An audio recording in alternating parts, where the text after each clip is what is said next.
Então, irmãos, nós começamos uma série há alguns domingos atrás e agora nós vamos encerrar essa série. Hoje é a última mensagem desta série, que nós demos o título aqui na comunidade de Entristecidos, mas sempre alegres. E eu queria, antes de nós entrarmos na pregação em si, fazer a leitura aqui da Palavra de Deus. Eu convido você a abrir a sua Bíblia na Carta de Paulo aos Filipenses, capítulo 4.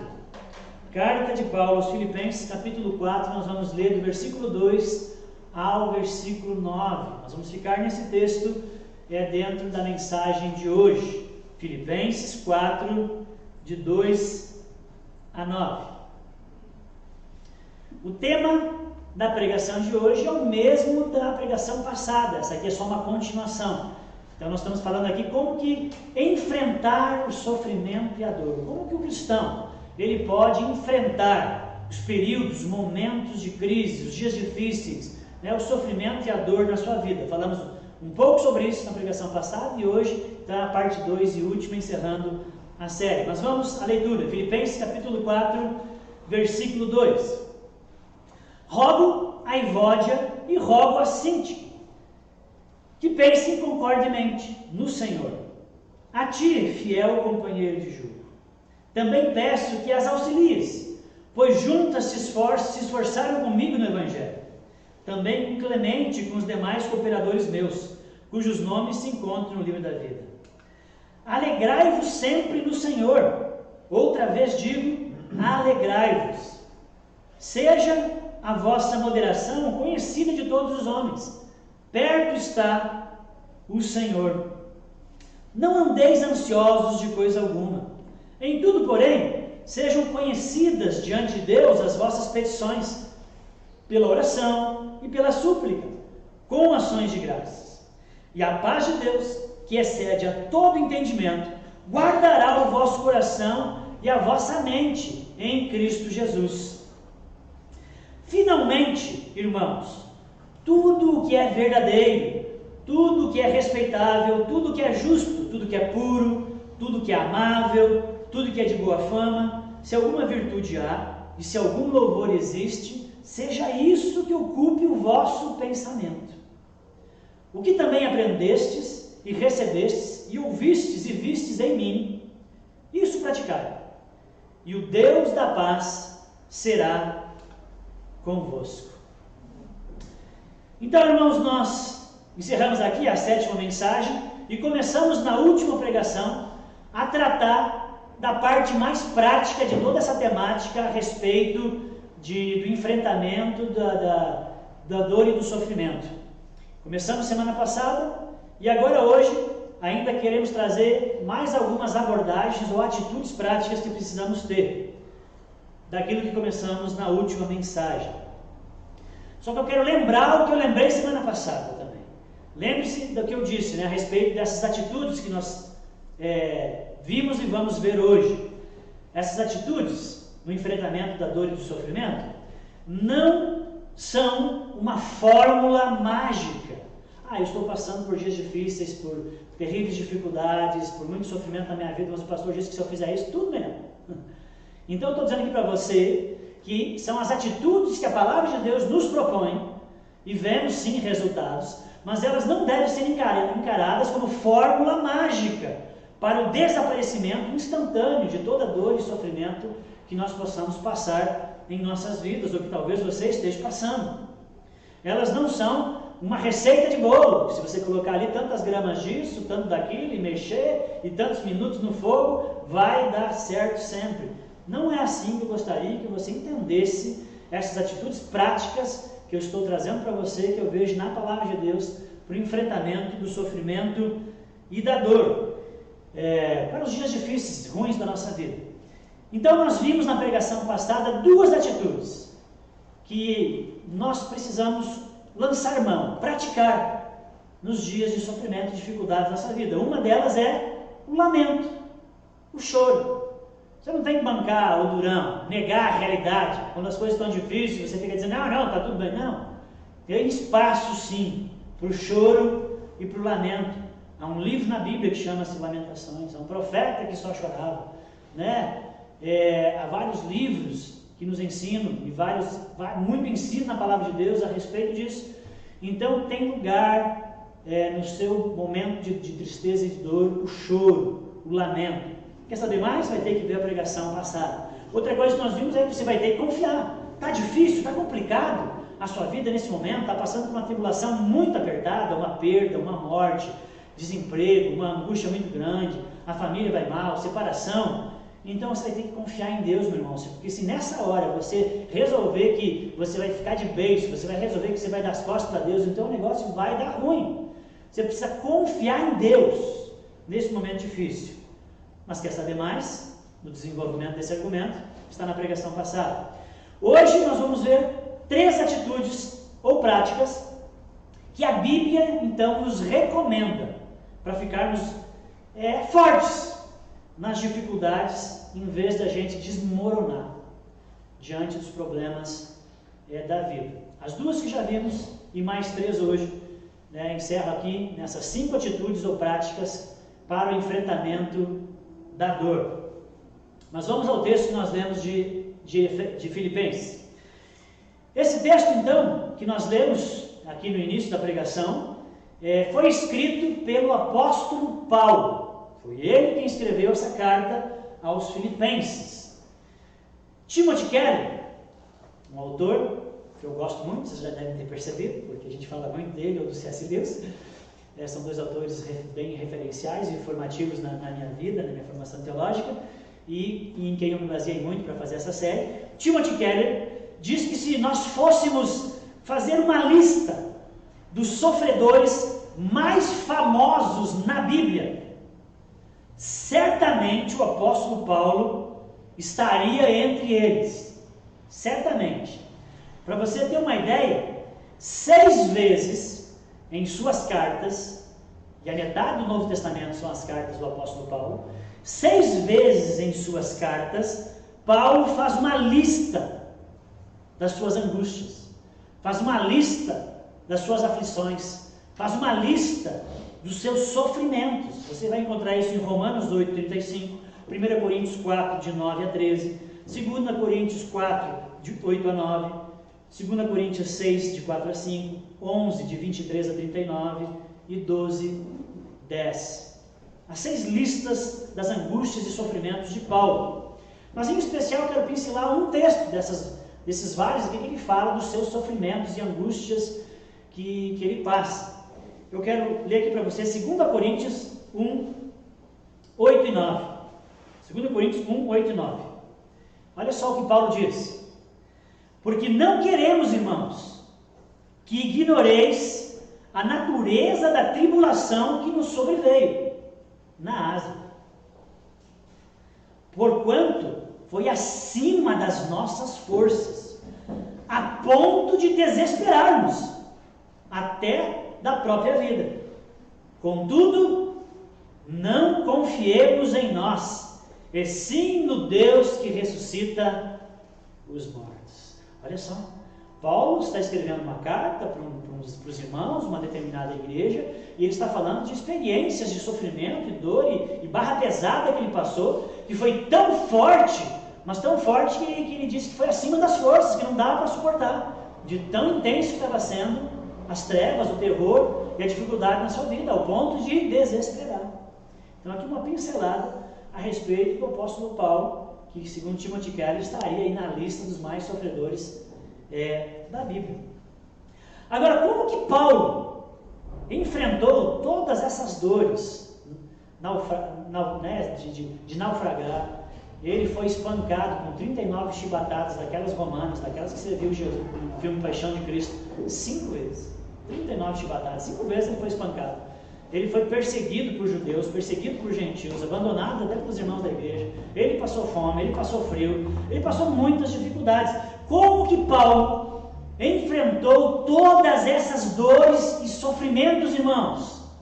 Sem amargar, sem se tornar, sem entortar, sem esfarelar, ou desfalecer na sua fé e na sua alma. Como?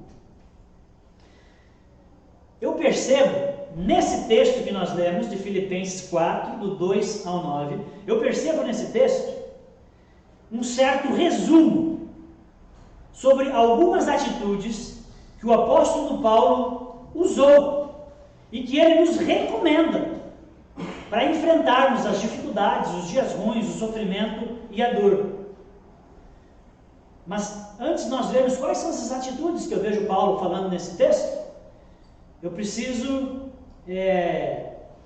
explicar aqui para você o contexto, o que estava acontecendo aqui nesse trecho do texto que eu pincelei da carta.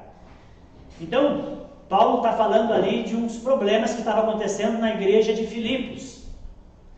A igreja de Filipos estava passando por um tempo de sofrimento, por um tempo de tristeza. A igreja estava por um momento de desestabilidade. Por quê? Porque duas obreiras, duas irmãs muito queridas, muito importantes e superativas na igreja, e não só na igreja, no reino de Deus, que trabalhou com Paulo, trabalhou com Clemente e vários outros irmãos, essas duas irmãs muito crentes, muito bênção, mas as duas irmãs brigaram. As irmãs estavam brigadas. E esse desentendimento e essa briga das irmãs levou a um mal-estar na igreja.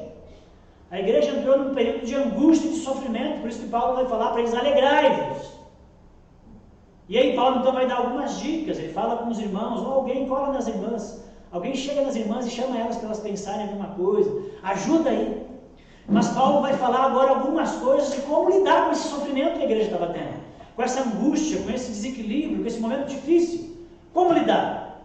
Paulo vai dar algumas dicas, e são dicas e atitudes que são importantes para nós, em todos os momentos difíceis que nós podemos passar na vida, e que não estamos livres, de morte, dor, angústia, perda, caos, dificuldade, rompimento de relacionamentos. Ninguém está livre, que Deus livre, mas ninguém está, Então, como fazer? Paulo nos dá algumas dicas para isso. Ele passa a ensinar essa comunidade, então, a partir da sua experiência pessoal. Paulo não está falando de um livro que ele leu. Ele leu algo lá em Aristóteles, Platão, Sócrates, está falando para eles. Não, Paulo está falando das suas experiências, porque ele também era um homem de dores. Ele passou por muito sofrimento. E como que ele não esfaredou? Como que ele não se desfez? Como que ele não se desmanchou e entortou? Então ele vai dar agora algumas dicas daquilo que ele aplicava na sua vida para a comunidade e para todos nós cristãos, para o enfrentamento da dor e do sofrimento. Mas antes, irmãos, eu quero, porque ele vai falar aqui da paz de Deus, dentro do texto que nós lemos, eu quero definir com vocês o que é a paz de Deus. Ele fala que a paz de Deus, que excede a todo entendimento, vai guardar o nosso corpo e a nossa mente em Cristo Jesus nos momentos difíceis. Então, o que é essa paz de Deus? A paz de Deus, irmãos, é um sentimento de calma interior e equilíbrio, só que além da nossa própria razão, que vai além do nosso próprio entendimento. É você conseguir ter calma interior e equilíbrio em momentos de extrema angústia, quando o circo está pegando fogo, quando a coisa está ruim na sua vida, você está no meio do furacão, mas você sabe do furacão e que a coisa ruim, que é perigosa e que tem risco de vida, você sabe tudo isso, mas você tem uma paz interior, você tem uma calma, um equilíbrio. Essa é a paz de Deus, que excede a todo entendimento, que vai além da razão. Mas por quê? Porque você confia na sabedoria e na soberania de Deus naqueles momentos, em toda a sua vida, mas inclusive nos momentos de angústia e dificuldades que você possa estar passando. Então, porque você confia em Deus, a paz de Deus, que é esse sentimento de calma e equilíbrio, ela te segura, ela enche sua vida nos momentos difíceis que nós possamos passar. Mas não é só isso.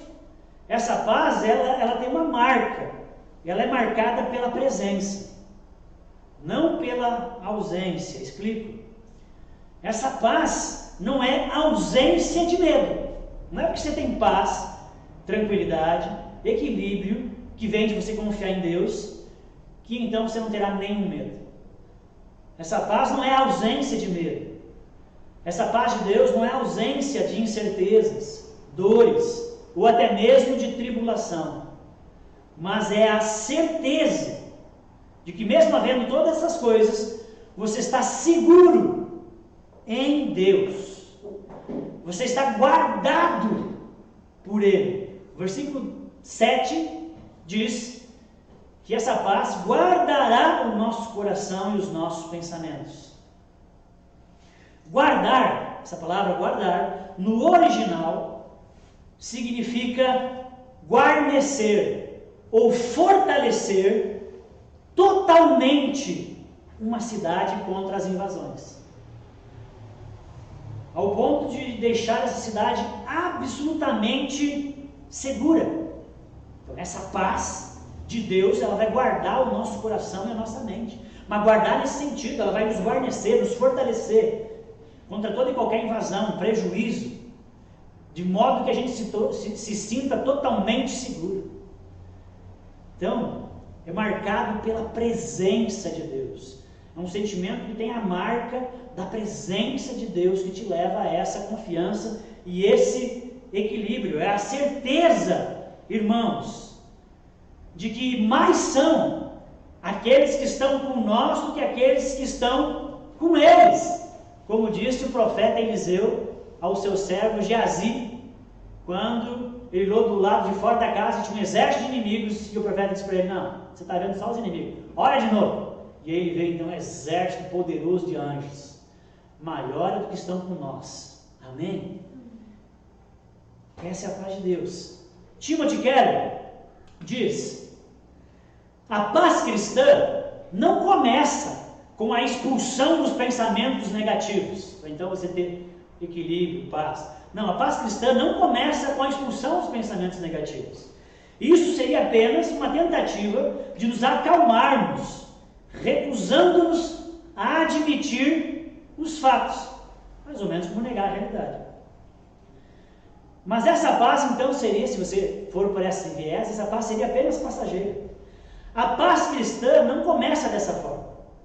Você não deixa de encarar os fatos, mas você recebe um poder divino, um poder vivo, que toma conta de você e o capacita a enfrentar a dura realidade.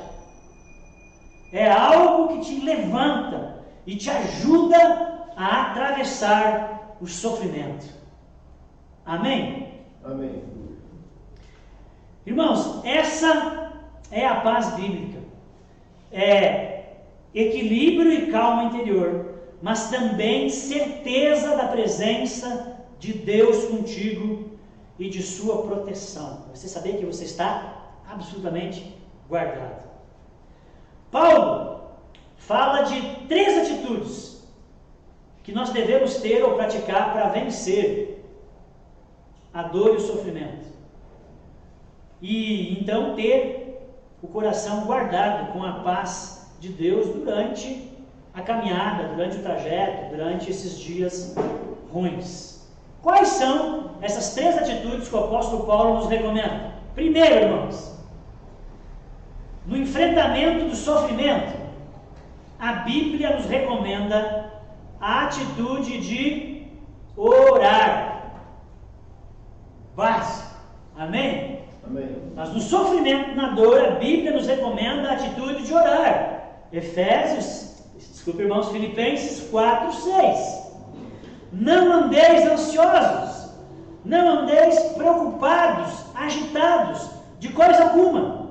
Em tudo, porém, sejam conhecidas diante de Deus as vossas petições pela oração e pela súplica. Irmãos, Paulo está nos recomendando enfrentar as crises, as angústias, as dores com oração.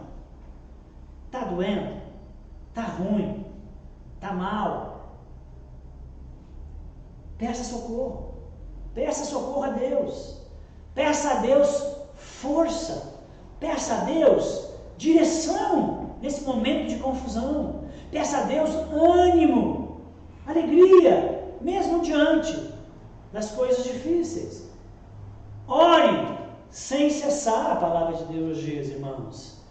Tiago também nos diz: muito pode, por sua eficácia, a oração do justo.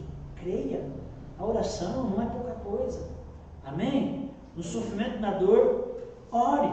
No sofrimento e na dor, corra para Deus. Se aproxime dele. Não se afaste dele, porque as coisas estão ruins. Se aproxime, corra para ele.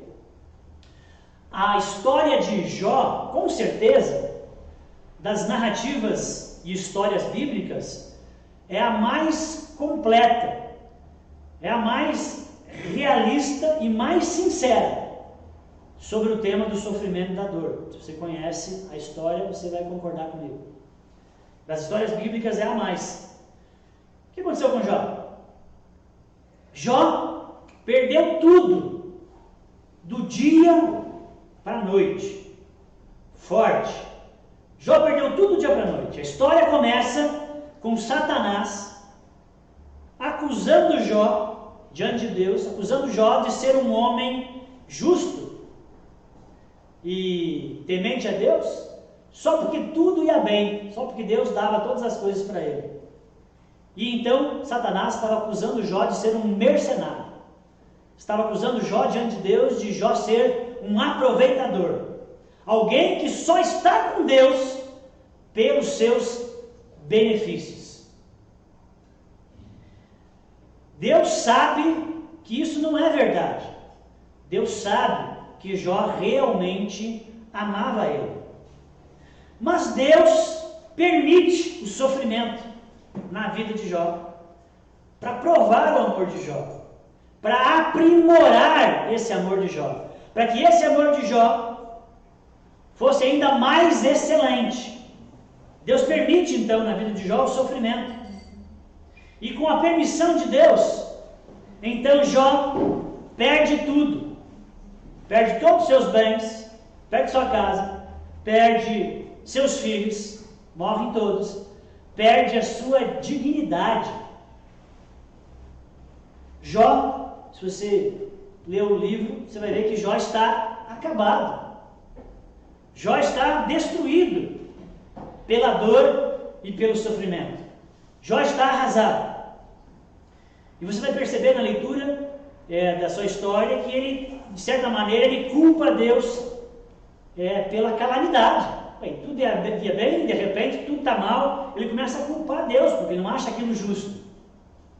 Ele esbraveja contra essa injustiça. E ele várias vezes pede até a morte. Mas uma coisa Jó não faz, irmãos. Diante de toda a intensidade da dor e dos problemas e da angústia desse homem, uma coisa ele não faz.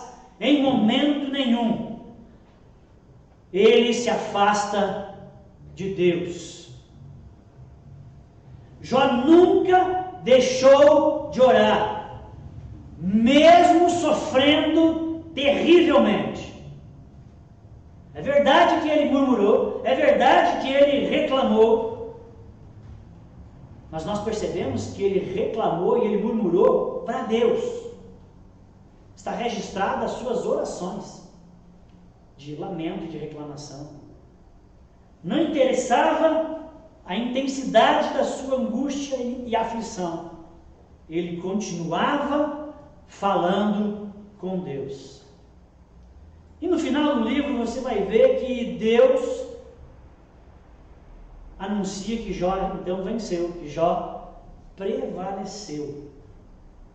Agora Jó prevaleceu, o seu sofrimento, a sua tristeza, a calamidade, o caos na sua vida, Jó prevaleceu, não porque em seu coração ou as suas motivações fossem sempre certas, irmãos. Não foi por causa disso que Jó prevaleceu, ele estava sempre certo, mas sim porque ele perseverou em buscar a Deus, porque ele perseverou em estar com Deus. Ele perseverou em oração. Salmos 34, 18 diz que Deus está perto daqueles que têm um coração quebrantado. Amém? Amém. Deus está perto.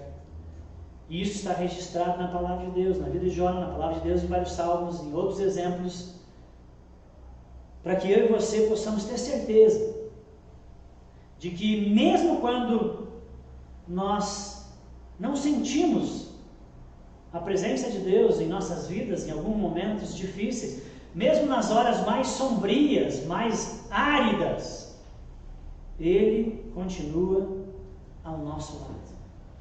Amém? Amém. Não existe uma atitude mais simples de enfrentar o sofrimento e a dor do que esta. Está sofrendo? Então faça como Jó. Busque a Deus. Ore. Você deve ir até Ele em oração, mesmo que você se sinta vazio. Porque às vezes você, num estado de desânimo, de tristeza, de perda, de dor, de angústia, de depressão, você está se sentindo desanimado e vazio. Ore assim mesmo. Leia a Bíblia, mesmo que você não tenha vontade, mesmo que você esteja desanimado. Busque a comunhão dos santos, busque os cultos, busque os pequenos grupos, busque os relacionamentos entre os irmãos, mesmo quando tudo parece não fazer sentido. Se você agir assim,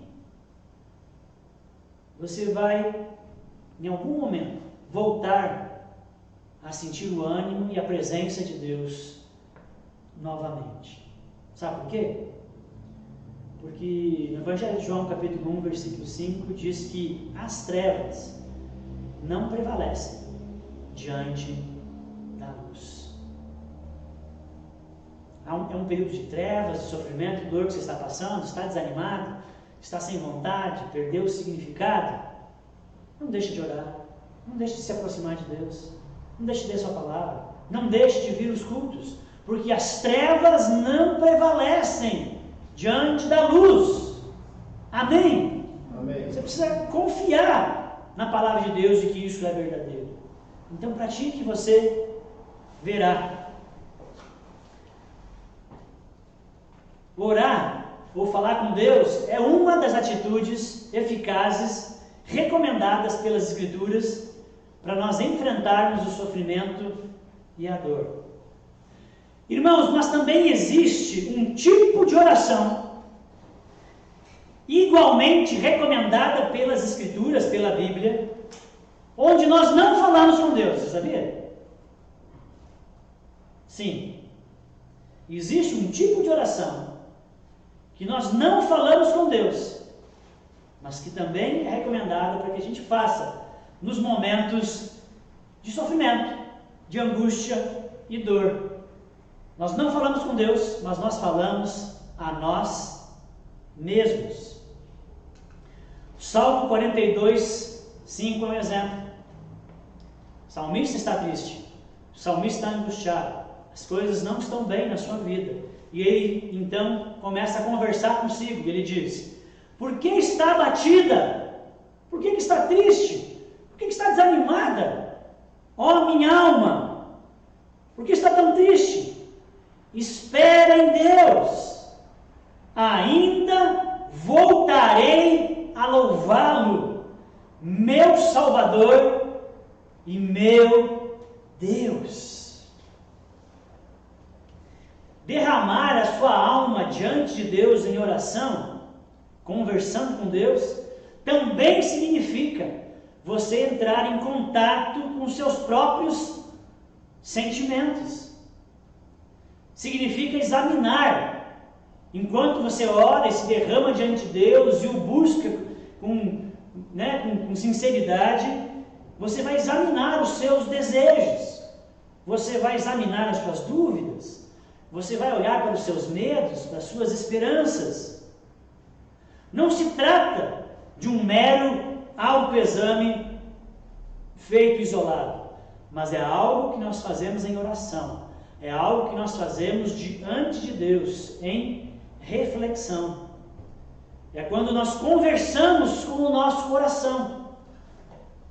Você já fez isso? Quem aqui já conversou com a sua alma? Quem aqui já conversou alguma vez com o seu coração? É quando você é um psicólogo de você mesmo. É quando você dialoga consigo. Isso tem um nome na literatura, isso chama-se solilóquio. Solilóquio não é quando você conversa com a sua alma, quando você ministra a você mesmo. Nós precisamos ouvir o clamor de nosso coração, mas não somente ouvir.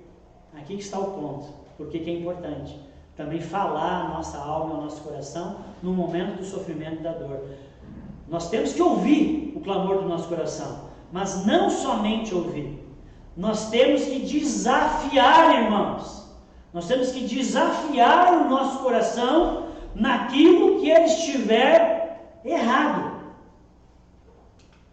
Na depressão espiritual, ou nos períodos de intenso sofrimento, angústia da sua alma, nós acabamos permitindo que o nosso ego fale.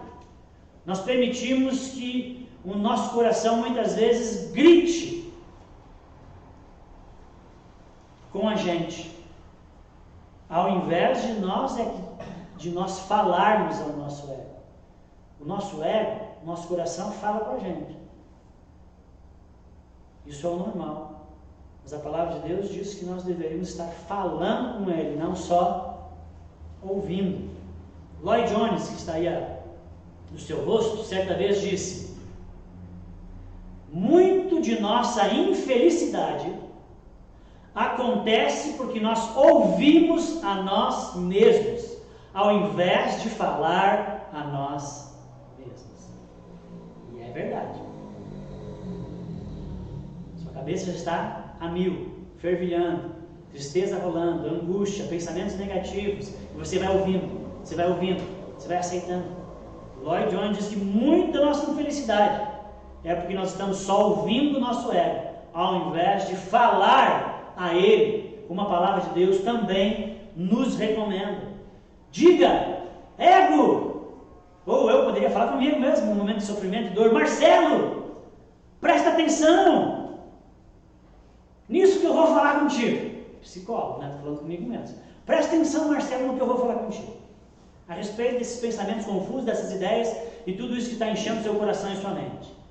Deus, Ele é assim, Marcelo. Deus é assado, Marcelo. Você começa a ministrar a sua alma a respeito de quem Deus é, a respeito do caráter de Deus, a respeito da sua beleza, a respeito do seu amor, a respeito do seu poder, a respeito da sua misericórdia, da sua fidelidade. Você começa a falar para você está entendendo? Deus, Marcelo, por mais que você não esteja entendendo, está tudo confuso, mas a promessa de Deus é essa: Deus prometeu isso e aquilo. Não desespere. E aí você termina ainda desafiando o seu coração, desafiando a sua alma e desafiando a si mesmo. Eu ainda louvarei ao meu Deus. Então, irmãos, fale com Deus e fale com você em oração. Só não deixe de falar. Só não caia na besteira de se afastar dele no período de escuridão da sua vida, nos dias de sofrimento, de angústia, de dor. A oração certamente vai te ajudar a superar a dor e o sofrimento. Então, essa é a primeira atitude que Paulo nos propõe no enfrentamento do sofrimento, das crises em nossas vidas. Amém? Amém. Vimos na vez passada: chorar e lamentar, confiar. Agora, orar. Uma segunda atitude que eu quero falar hoje, que eu vejo nesse texto de Filipenses, no enfrentamento do sofrimento da dor, a Bíblia nos recomenda a atitude de pensar, irmãos. Pensar. Versículo 8 e 9. Paulo está ministrando uma igreja que está em confusão, abatida, triste, está em crise, está um mal-estar entre os irmãos e na comunidade. Coisas que nós sentimos nos momentos difíceis da vida. E o versículo 8 e 9, então, Paulo agora vai ministrar, a partir das suas experiências pessoais, ele diz: finalmente, irmãos, tudo que é verdadeiro, tudo que é respeitável, tudo que é justo, tudo que é puro, tudo que é amável, tudo que é de boa fama, se alguma virtude há, se algum louvor existe, seja isto o quê? O quê, irmãos? Vamos lá, irmãos, só quem sabe ler. O quê? Não consegue ver porque está longe. Que ocupe o vosso pensamento. O que também aprendeste, recebeste e ouviste e viste em mim, isso praticai, e o Deus da paz será convosco. Paulo não nos está recomendando pensamentos positivos. A pessoa está ruim, está triste, está abatida, está intenso o problema na vida dela, aí você gruda nela e começa a desafiar ela a ter só pensamentos positivos. Paulo não está ensinando técnicas de pensamento positivo. Paulo não está ensinando aqui pensamento positivo. Paulo diz o que deve ocupar o nosso pensamento. Ele diz: olha, o que é verdadeiro, o que é respeitável, o que é justo, o que é puro, o que é amável, o que é virtuoso. E o que são todas essas coisas, irmãos? Do que Paulo está falando? Estudiosos das doutrinas de Paulo dizem que Paulo aqui não está então propondo pensamentos positivos, mas ele está nos convidando, se nós quisermos ter a paz de Deus que excede a todo entendimento, a pensarmos seriamente nos ensinos bíblicos, porque isso é verdadeiro, isso é amável, respeitável, de boa fama, a palavra de Deus. Então Paulo está nos desafiando a pensar nesses ensinos. Paulo está nos desafiando nos momentos de tristeza e dor a pensarmos seriamente nas doutrinas fundamentais da nossa fé. Paulo não está nos recomendando uma meditação transcendental, porque você está pensando tanta besteira, tanta coisa negativa. Aí Paulo está dizendo: não, você tem que esvaziar a mente, para de pensar. Isso é o princípio da meditação transcendental, você esvaziar sua mente, tentar parar de pensar, ficar zen e entrar em alfa. Paulo não está propondo isso. Você está com a mente acelerada, você está com um monte de besteiras e coisas negativas, mas Paulo não está propondo isso. Paulo também não está recomendando que você encontre a paz malhando na academia. Você está muito triste, muito ruim, então faz o seguinte: vai esparecer, vai para a academia, vai se encontrar com as amigas, com os amigos, vai para o shopping fazer umas compras. Aí você vai melhorar a sua mente, quem sabe a tristeza e as coisas melhoram. Não, Paulo não está recomendando isso. Ele não está dizendo para você parar de pensar. Ele está dizendo para você pensar na coisa certa. Como é que a Bíblia diz? Uma das coisas que a Bíblia diz que você resolve, enfrenta e supera angústias, dias ruins, sofrimento e dor, pensando. Na angústia, Paulo está nos recomendando nos encher a mente da palavra de Deus. Amém? Amém. Paulo está dizendo que se você está triste, irmãos, se você está sem paz, ou com pouca paz, é isso que Paulo está dizendo. É porque você não está pensando. É isso que Paulo está dizendo aqui. Ou pelo menos não está pensando na coisa certa. Então, meu irmão, pense. Mas pense biblicamente. Amém? Amém. A paz de Deus em meio aos sofrimentos, ela resulta de você ter uma mente disciplinada a respeito das verdades e das crenças e daquilo que você diz que acredita, aplicado à realidade. Porque você confessa que Deus é grande, mas quando você tem um problema, Deus parece pequeno. Deus parece que não pode nada. Quem é grande é o problema. Mas em outros momentos você diz que Deus é grande. Você está entendendo?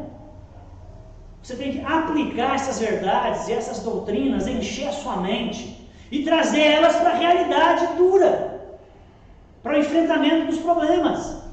Então Paulo não está dizendo para você esvaziar a mente, está dizendo para você encher a mente da verdade, da palavra de Deus, dos ensinos, dos fundamentos da fé, se apropriando disso, nesse momento, trazendo a realidade.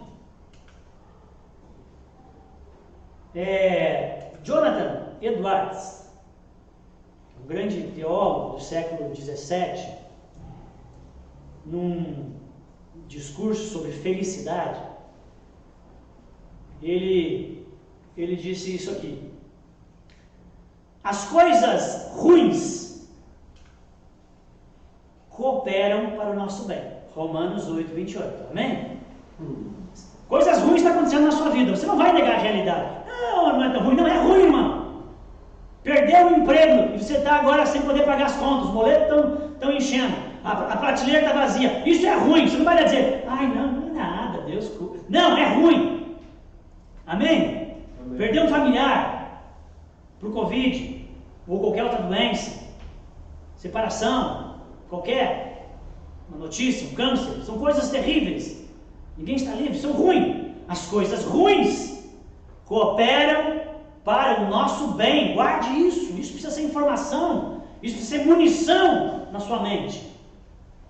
As coisas boas, como adoção, ele está pensando biblicamente, tá? Você deve estar pensando em algumas outras coisas boas que às vezes nem sempre pode ser bom. E você acaba podendo perder. Mas as verdadeiras coisas boas, como a adoção, nós temos partes da família de Deus, a nossa justificação, não mais contado entre os pecadores, mas entre os justificados, aqueles que vão herdar o céu, a união com Cristo. Essas coisas que são verdadeiramente boas, jamais serão tiradas de nós. Mesmo que você perca o emprego, mesmo que você adoeça mortalmente, mesmo que o seu casamento se arrebente, mesmo que as coisas saiam ruins, essas coisas jamais serão tiradas de nós. Amém? Amém. E as coisas melhores, Edward dizia, estão por vir. Que coisas melhores? O novo céu, o gozo e a alegria eterna de viver num mundo e numa sociedade onde não mais tem o pecado e todas as angústias e problemas que nós enfrentamos, um dia não mais terá. Será um mundo perfeito, na presença de Deus, com Jesus Cristo, Santo Espírito, em perfeito relacionamento, um corpo perfeito, sem doença, tudo maravilhoso. Então as coisas, algumas certas coisas melhores estão por vir. Essas três coisas, se você guardar essa linha de pensamento, de raciocínio, você consegue falar com a sua alma. Amém? Você consegue falar com o seu coração nos momentos de angústia, de dor, de desnorteio que você possa estar passando. Amém? Que tal você pensar nessas coisas? Encha sua mente das verdades da palavra de Deus. Medite nas Escrituras dia e noite. Leia, estude, ouça pregações. Renove o seu pensamento. Essa atitude certamente vai te ajudar no enfrentamento da dor. Qualquer outra pode ser só um paliativo, ir no shopping. Então, substitua o seu padrão de pensamento por aquilo que é verdadeiro, amável, justo, virtuoso, a palavra de nosso Senhor. Amém? Amém. Pense, irmãos. Terceira e última atitude ou prática que Paulo está recomendando à igreja de Filipos e que nos recomenda no enfrentamento do sofrimento e da dor é a atitude de agradecer. Orar, pensar, agradecer. Versículo 6 novamente. Não andeis ansiosos de coisa alguma, em tudo, porém, sejam conhecidas diante de Deus as vossas petições, pela oração e pela súplica, como, irmãos? Com ações de graça. Paulo está instruindo a comunidade. São princípios que Paulo praticava para ele não azedar, para ele não entortar diante de todos os sofrimentos. Agradecer. Importante, irmãos, manter a ordem dessas disciplinas que eu falei para você. Primeiro você pratica o pensar. Porque você começa a pensar naquilo que é virtuoso, naquilo que é amável, em quem Deus é, no seu grande amor, no que Cristo fez por nós, no Evangelho. Esse tipo de padrão que vai enchendo a sua mente, vai expulsando o que é negativo, mas vai enchendo a sua mente disso aqui, logo vai redundar em gratidão, vai redundar em adoração. Mas o pau está quebrando, as coisas ruins ainda estão acontecendo, mas você já está num outro nível. Amém? Amém. O contentamento vem e te enche. Então, primeiro, sendo bem feito, que é o pensar, o segundo vem ao natural. Amém? O agradecer, a gratidão. E olha, irmãos, como que Paulo põe a gratidão, olha o texto, olha como Paulo põe a gratidão em contraste com a ansiedade, com a preocupação, que toma conta da nossa cabeça, que suga as nossas energias, que tira o nosso sono. Olha como Paulo põe a gratidão em contraste com a ansiedade. As ações de graça, o coração grato, o contentamento é um poderosíssimo remédio para neutralizar as preocupações e a ansiedade. Interessante que Paulo nos orienta a agradecer ainda enquanto pedimos. Ele diz: não andeis ansiosos por coisa alguma, mas antes em tudo, apresente a Deus as vossas petições pela oração, pela súplica, com ações de graça. Paulo está orientando aqui que enquanto você pede, você já vai agradecendo antecipadamente. Uma oração de agradecimento, antes de obter a resposta, presta atenção, não é necessariamente um agradecimento antecipado do pedido que foi feito, que é isso que a gente costuma fazer. Deus, eu preciso muito de 2 quilos de feijão, mas já te agradeço, porque eu sei que amanhã eles estarão aqui. Não. Mas antes, é um agradecimento por qualquer resposta que possa ser dada por Deus ao nosso pedido. Porque você sabe que você pediu, e a Bíblia nos orienta a pedir, a clamar a Deus e colocar diante dele, mas você sabe quem Deus é. Você sabe que os pensamentos de Deus são maiores que os seus. Você sabe que aquilo que você achou que era a solução não vai ser. Quer dizer, Deus sabe, não vai ser. E aí Ele não te dá. Mas quando você tem um coração agradecido, você consegue pedir, mas já ser grato a Deus, independente de Ele responder ou não a sua petição. Porque você sabe que Ele é eternamente amoroso, benigno, bondoso, compassivo, que Ele sabe todas as coisas. E você consegue então ter um coração agradecido, mesmo nas suas petições. É a atitude de um coração rendido, irmãos, que confia na soberania e na sabedoria de Deus. Pensa comigo. Se você soubesse, Mir, qualquer irmão aqui, se você soubesse tudo que Deus sabe, certamente você entenderia aquilo que Ele nos dá, ou aquilo que Ele não nos dá, aquilo que Ele permite ou não permite, não é? Se você soubesse tudo que Deus sabe, você entenderia perfeitamente quando Deus dá e quando não dá. Então descansa. Você não vai saber todas as coisas, mas Deus sabe todas as coisas. Deus tem, por assim dizer, uma posição privilegiada. Deus tem informações privilegiadas. Ele vê todas as coisas como um quebra-cabeça, encaixando e cooperando para o nosso bem. Ele vê tudo isso, mesmo que eu e você não conseguimos perceber o bem de alguma coisa no momento que estamos passando, por exemplo, um sofrimento, uma dor, uma angústia. Você não consegue perceber o bem, mas Deus percebe o bem, porque tudo coopera para o bem daqueles que amam a Deus, diz a palavra. Então ele tem essa posição e essa informação privilegiada, e você precisa descansar e confiar em Deus e ter esse coração agradecido pelo agir ou não agir de Deus. Qualquer um deles vai ser a máxima expressão de amor por você.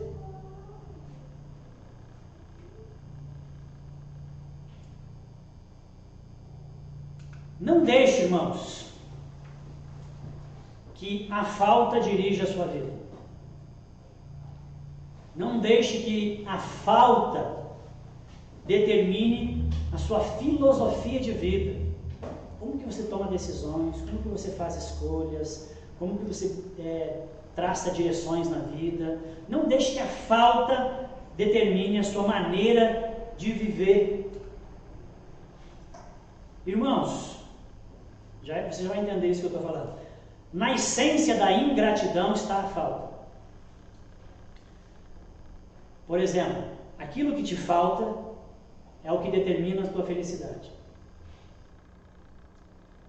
Eu só vou ser feliz o dia que eu casar.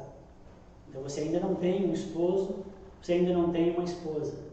Então você não consegue ser feliz. Mas você diz para você mesmo que você só vai ser feliz o dia que casar. O que você está dizendo? Que você vive pela falta, porque você ainda não tem esposa e esposa. Então você vive pela falta, as suas decisões vão ser baseadas na falta, naquilo que você não tem. Aí eu só vou ser feliz o dia que eu me aposentar, o dia que eu ser promovido, o dia que a empresa estiver de tal maneira, o dia que meus filhos passarem no curso tal. Aí eu serei feliz. Isso é a filosofia de quem vive da falta. Vocês estão entendendo? E na essência da ingratidão está a falta. Assim foi com Adão e Eva. Eles só não tinham um fruto e se achavam infelizes. Eles só seriam felizes no dia que comessem do único fruto que eles não podiam comer. Porque dos outros milhares de frutos eles podiam, mas eles não eram felizes com os milhares. Eles precisavam comer aquele fruto. E a falta, a ingratidão, levou ao pecado. Então, na essência da ingratidão está a falta. Mas na essência da gratidão, do contentamento, está a dádiva, está o presente, está não a falta, está a presença. Aquilo que você tem é o que determina a sua felicidade. Essa é a visão bíblica. Amém? Amém. Não é quando você ter, você vai ser feliz. É porque eu já tenho. Eu não tenho emprego, mas eu já tenho saúde. Eu já tenho uma família. Eu já tenho amigos. Eu já tenho uma igreja legal. Eu já tenho, e é isso que me faz feliz. É o que eu tenho, não é o que me falta. Na essência da gratidão está a presença, a dádiva, o presente, o que Deus te deu. Saiba disso. Então não se deixe ser dirigido pela ingratidão. A gratidão é remédio maravilhoso. Paulo está dizendo aqui. Amém? Amém. É remédio para a angústia, para o sofrimento, para a dor, para os problemas, para a dificuldade. A gratidão nos permite sermos entristecidos, mas sempre alegres. Amém? Amém? É a gratidão. Você foi entristecido, mas você não vai olhar para o que entristece, para o que foi te roubado, para aquilo que te foi tirado. Você é alegre porque você continua olhando para aquilo que você tem. Amém? Amém? E o Edward diz que as coisas boas jamais te serão tiradas. Amém? Mas um familiar que morreu na coisa boa é uma coisa boa, mas esse pode ser tirado. As verdadeiras coisas boas jamais nos serão tiradas, mesmo que chova canivete.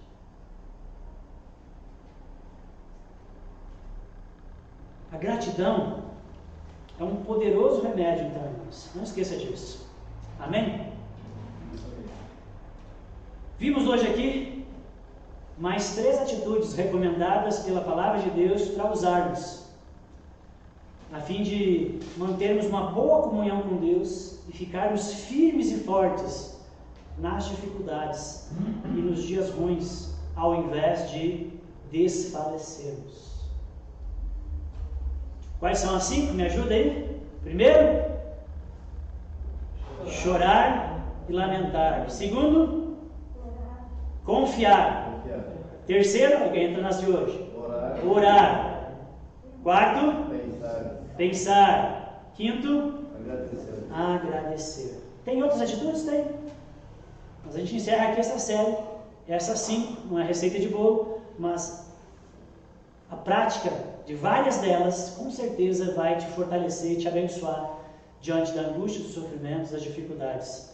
E comecei a série dizendo que a perspectiva e o ensino da Palavra de Deus é superior a qualquer ensino de épocas antigas e das modernas, de toda a técnica de psicologia, coach, autoajuda que pode existir. A Palavra de Deus, a maneira como ela ensina sobre o sofrimento e as atitudes que ela nos apresenta são superiores a qualquer coisa que pode ir aí, porque é sabedoria divina.